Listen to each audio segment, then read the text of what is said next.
Estou com 23 semanas de gravidez e hoje venho partilhar com vocês todos os meus sintomas durante o meu primeiro trimestre. Eu descobri a minha gravidez, estava já com 6 semanas e foi literalmente uma semana depois que todos os sintomas começaram a aparecer, um atrás do outro. O primeiro sintoma que eu tive foi a náusea, esta náusea que nunca desaparece, que está com vocês 24/24, 7/7, é horrível. Tive a náusea durante bastante tempo, ainda hoje tenho às vezes, estou no segundo trimestre, então para vos dizer, mas o primeiro trimestre foi sem dúvida a náusea, um sintoma que esteve sempre lá presente, dias melhores, dias piores. A náusea realmente onde era mais forte era de manhã, cedo, e à noite, antes de dormir. Então posso dizer que até mesmo para adormecer às vezes tinha dificuldade porque tinha náusea.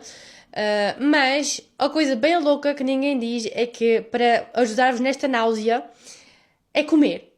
O segredo é comer. Geralmente uma pessoa que está com náusea, vómitos, etc., ela evita comer para não ficar pior, porque dá-lhe ainda mais vontade de tirar para tudo para fora. No caso, na gravidez, eu descobri que é tudo ao contrário. Então, vocês têm náusea, comam, que vos ajuda. Literalmente ajuda-vos muito. Então, o que acontecia é que eu tinha muita fome, assim, não era muita fome, mas era mais muita náusea, que se depois transmitia na fome, no sentido de comer. Então eu tinha realmente muita náusea e exatamente por isso eu comia muito frequente, a cada 1-2 horas estava lá sempre a comer alguma coisinha, pelo simples facto de que aquilo me ajudava a sentir menos náusea. Comia muita fruta, no caso no início da gravidez, muita fruta e legumes e verduras, ainda hoje, mas no início era muito mais, a cada hora estava a comer alguma fruta, alguns legumes.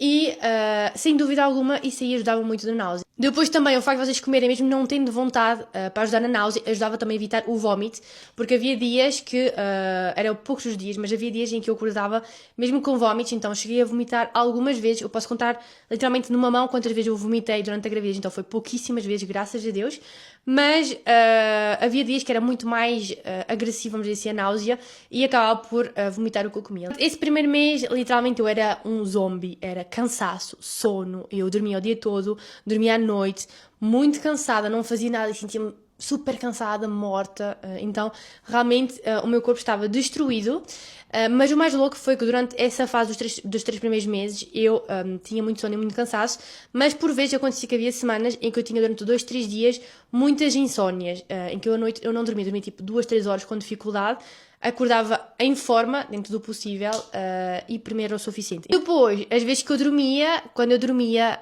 eu sonhava, mas isso era um sintoma que eu já tinha antes mesmo de saber que estava grávida, sonhos bem doidos. Eu juro que eu nunca sonhei tanto como no início da minha gravidez em toda a minha vida. A coisa que eu tive e que eu pensava que ia ter só no final da gravidez, no final das contas tenho desde o início e que está-me a acompanhar até agora, é no caso ir à casa de banho muitas vezes durante a noite para fazer xixi.